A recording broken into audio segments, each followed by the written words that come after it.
She stood by the kitchen island, arms folded, lips tight, eyes hard.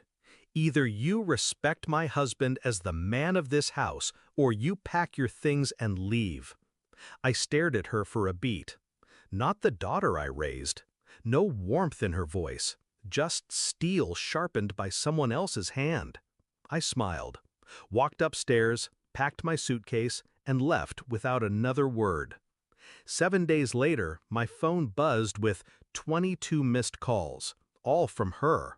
I didn't answer, because by then, the house wasn't hers anymore. He came into her life with expensive cologne and louder opinions, bragged about his startup, his connections, the kind of man who speaks in statements, not questions. At first, I welcomed him. I paid for the wedding, helped with the down payment on their home. I wanted her happy, settled, safe. But I should have known. Men like him don't marry women, they acquire them. The changes were subtle. She stopped calling as much, stopped asking for advice, started repeating his words like scripture. Mom, you're overstepping. Mom, you don't understand modern marriage. Mom, just let him lead. He started calling me old-fashioned to my face, mocked the food I made, smirked when I offered help, and she laughed along with him. The night everything snapped, I had made them dinner, braised lamb, her favorite. He didn't show up till 10, reeked of liquor and arrogance. Sat down, didn't greet me, took one bite and spat it into a napkin. Tastes like boiled shoes. She laughed. Then she turned to me and said those words, serve him or leave. She thought I left quietly. She didn't know I took more than a suitcase. I took the title deed. Because the house, I never signed it over. It was still legally mine. I stayed with an old friend, a retired lawyer. He helped me draft the papers, eviction notice, freezing the joint account I had helped open, reclaiming assets tied to the property. All legal, all clean. But that wasn't enough. He needed to fall publicly. So I started digging. You'd be surprised what men like him hide behind leased cars and designer watches. Turns out his company was a shell. He'd faked invoices to show income, filed false tax returns to get loan approvals. The kicker? He was using my daughter's name on documents, forging her signature to shield his own. She didn't know, but I did.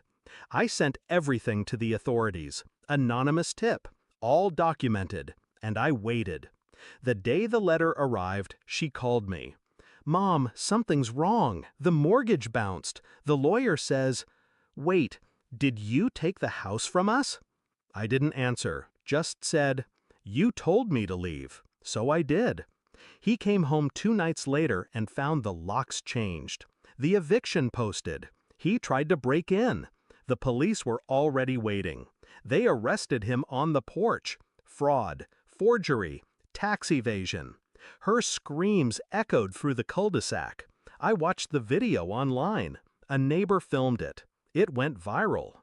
A week later, she showed up at my friend's place, eyes hollow, voice trembling. Mom, I didn't know. I swear I didn't know. I believed her. That was the saddest part. She didn't know, because she never asked, never questioned the man who turned her into a stranger. She let him rewire her, and now she was short-circuiting. I let her inside, let her cry, let her unravel every lie he told her. But I didn't comfort her. I simply said, you asked me to choose, so I did. He took everything I had given them and turned it into a weapon. But he forgot. I was quiet, not weak. And she forgot. I built everything she lived in. She thought I left defeated. She didn't see the fire I lit behind me. Now, the house is back in my name. He's awaiting sentencing. She's rebuilding her life from rubble. We talk, sometimes, not as mother and daughter, but as 2 women who were both betrayed. Some lessons come soft. Others come with 22 missed calls and the echo of a slammed door. And sometimes the most powerful revenge is silence.